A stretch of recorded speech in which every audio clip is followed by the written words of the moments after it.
नमो नमः। आदर्श शिक्षण संस्थान जोधपुर के इस ऑनलाइन कक्षाओं में सभी भैया बहनों का स्वागत अभिनंदन। कक्षा 10वीं विषय संस्कृत व्याकरण भाग पंचविंशति 25 प्रकरण वाच्य परिवर्तन।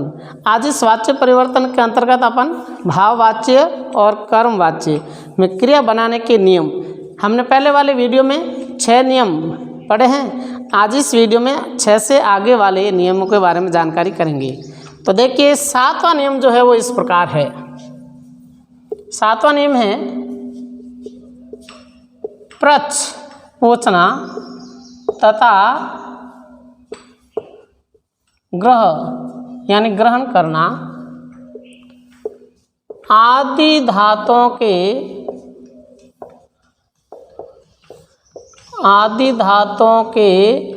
या धातुओं के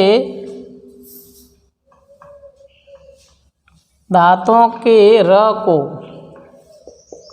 धातुओं के र का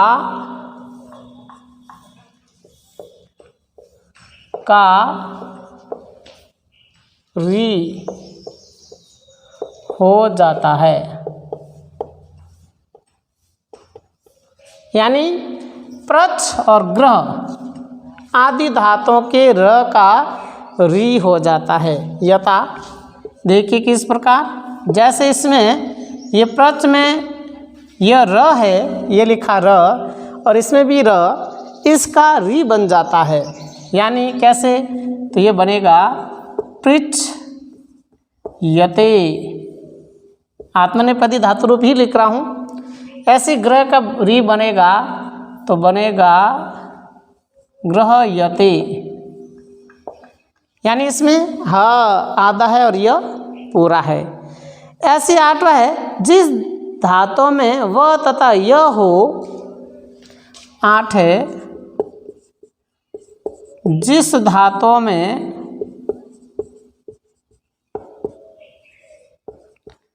व तथा य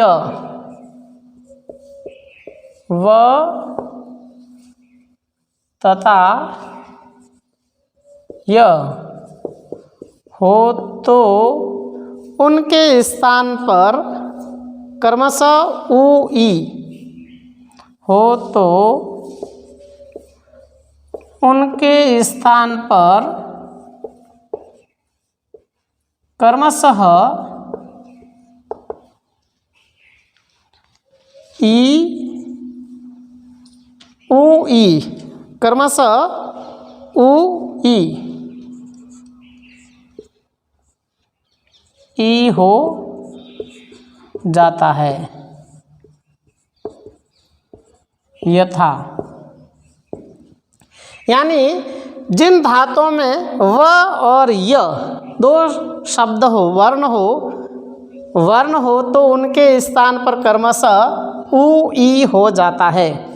यथा जैसे शब्द है वप, इसके अंदर व है, वप का मतलब बोना, कोई बीज बोना इस प्रकार के, तो इसका हो जाएगा व का उ, तो शब्द क्या बनेगा उपयते, तो धातु बन जाएगा उपयते। ऐसी वह वहन करना, ले जाना, तो क्या बनेगा उयते, उहयते, उहयते, उ और ह आधा और य पूरा और ते। ऐसे ही वध हो तो वध यानी बोलना, तो क्या बनता है उद्यते। अब उद्यते कैसे बने, कई को सोचा कि वो ये उद्यते कैसे बना, वह का तो बन गया द और यह जुड़ता है ना, सब में पहला नियम पढ़ा ना, सभी धातुओं के यह जुड़ेगा, तो यह जोड़ा तो द और यह तो द्य बन गया उद्यते। इसी प्रकार वश का रहना उस्यते होता है, वश रहना उस्यते। इसी प्रकार हम यज का भी लिख सकते हैं, यजमान, जो यजमान होते हैं यज का, तो ये क्या बनेगा, य का ई बन गया तो इज्यते। नंबर 9 देखिए, नंबर 9 है धातुओं के अंतिम वर्ण से पहले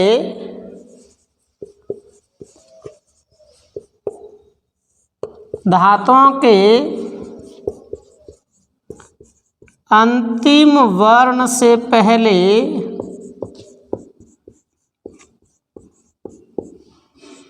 धातुओं के अंतिम वर्ण से पहले यदि कोई अनुनासिक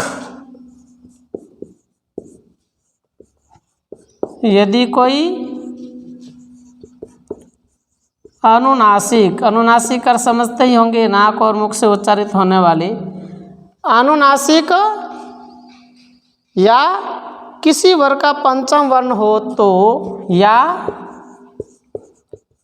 किसी भी वर्ग का पंचम वर्ण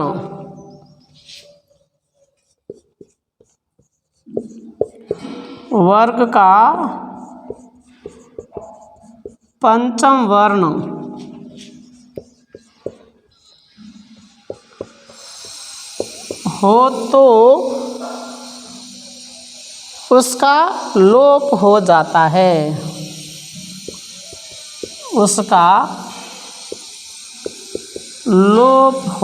है,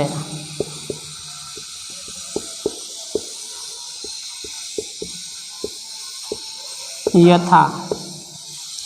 देखिए, धातुओं के अंतिम वर्ण से पहले यदि कोई अनुनासिक या किसी भी वर्ग का पंचम वर्ण हो तो उसका लोप हो जाता है। किसी भी वर्ग, 5 वर्ग है क च ट त, इसका अंतिम वर्ण अंग, ञ, ण, न, म, ये 5 वर्ण हैं। अगर ऐसे कोई आते हैं या नाक और मुख से अनुनासिक वर्ण कोई आते हैं, वो लगभग पंचम वर्ण में ही आते हैं, तो उनका क्या हो जाता है, लोप, यानी वो दिखना बंद हो जाता है, छिप जाता है उसको। तो इस प्रकार के उदाहरण देखिए, जैसे भंज, भजना,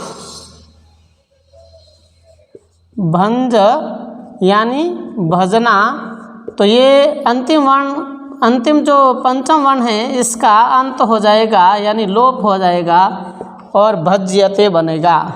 ऐसे ही बंद, बांधना, तो ये बद्यते बन जाएगा, यानी न का लोप हो जाएगा। इसी प्रकार मंथना, जैसे दही को मंथन करते हैं, वैसे ही बनेगा मथयते, यानी क्या हो जाएगा, मथयते। ऐसे ही ग्रंथ पुस्तकें, तो बनेगा ग्रथयते। तो इस प्रकार इसके अंदर जो पंचम वर्ण है उसका क्या हो जाएगा, लोप। इसी प्रकार 10वां हम लिखेंगे, दीर्घ ई और उ अंत वाली,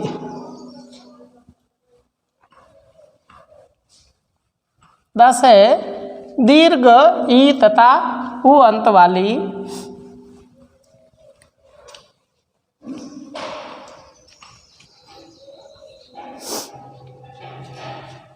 क्रमांक 10, दीर्घ ई उ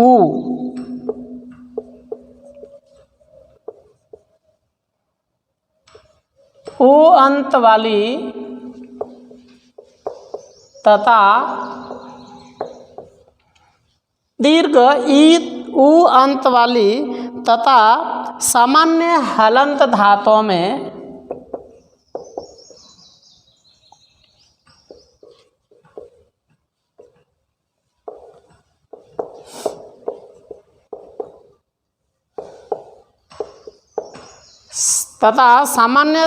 हलंत धातुओं में सीधा य जोड़कर, सीधा य जोड़कर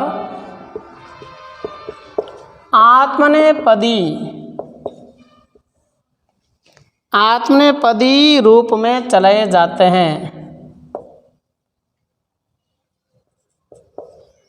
आत्मनेपदी रूप में चलाए जाते हैं। यथा। यानी जिन धातु का अंत में या तो दीर्घ ई या उ हो तो, या फिर सामान्य हलंत वाली धातुओं में तो सीधा य जोड़ करके ही उसमें चले जाते हैं। जैसे दीर्घ नी ले जाना तो इसमें नियते ही बनता है, यानी ये दीर्घ ई है। ऐसे ही भू दीर्घ ऊ है, भू यानी होना, तो क्या बनेगा भूयते। ऐसी सामान्य हलंत वाली जैसे क्रीड है, पच धातु है, और भी यानी हो सकती, क्रीड का क्रीडयते बन गया। पच्यते यानी पकाना, तो पच का क्या बन गया पच्यते, ये इस प्रकार बन गई। ऐसे ही 11वां है, 11वां है खन तन जन। 3 धातुओं के नाम है, खन जन तन, 3 धातुओं के नाम हैं। और इनका होता है खन यानी खोदना, जन यानी उत्पन्न करना, तन यानी फैलाना। धातुओं में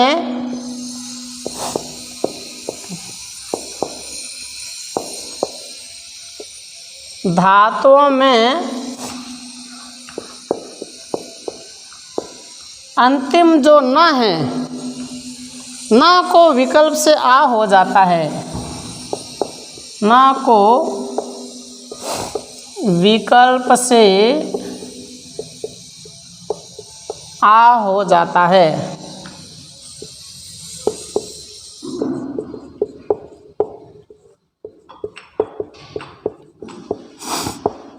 यथा यानी 3 धातु है खन तन जन, इसके अंतिम न का क्या हो जाता है लोप हो जाता है, और इसके स्थान पर आ हो जाता है। हालांकि दोनों ही सही चलता है, परंतु इसका जो प्रचलित रूप है वो ज़्यादा चलता है। जैसे खन का खायते आ हो गया, ऐसे ही जन का जायते। ये कंपटीशन परीक्षाओं में भी ऐसे प्रश्न आते हैं। तन का तायते, ये इस प्रकार बदल जाते हैं।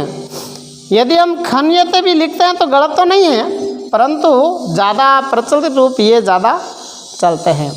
तो आज के इस वीडियो में तो क्रिया निर्माण के दोनों वीडियो में हमने क्रिया बनाने के नियम पढ़े। आगे वाले वीडियो में हम कुछ आत्मनेपदी धातुओं के रूप के बारे में और कौन सी धातु किस में बदलती है, कैसे उसके रूप चलते हैं, वो हम अध्ययन करेंगे। तो आज के इस वीडियो में इतना ही अध्ययन। धन्यवाद, नमस्कार।